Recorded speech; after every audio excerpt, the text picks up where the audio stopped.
Janice Lucon and her husband Peter were enjoying a quiet spring day when suddenly the bottom fell out.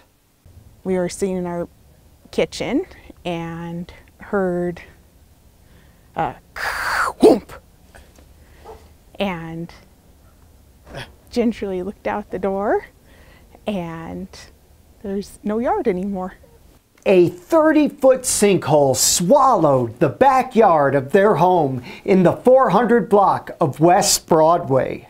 It's shocking, of course, but you always hear about people having holes show up in Butte and just never think that's going to happen in your own yard until it does.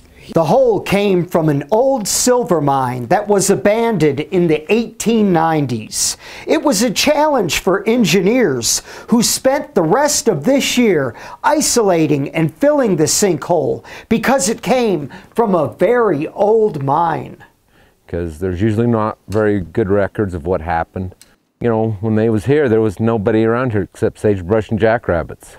The state's Abandoned Mine Lands program spent the $100,000 needed to plug the sinkhole and restore their yard, which was a big job. We put 48 yards of concrete in, brought it up, and now then we brought in structural fill over the top of that. And then we'll put this structural cap over it with the idea that if the plug settles a little bit, the cap, you'll never know it. When that sinkhole suddenly appeared in their yard earlier this year, the only thing of value they lost was a shovel.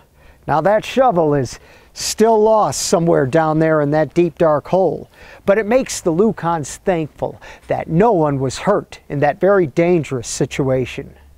The kids could have fallen into it, my husband and I could have fallen into it. There's lots of opportunities for that hole to give away suddenly and somebody be at the bottom of a mine shaft. However, she and her husband and their 3 young children feel safe staying in their Butte home.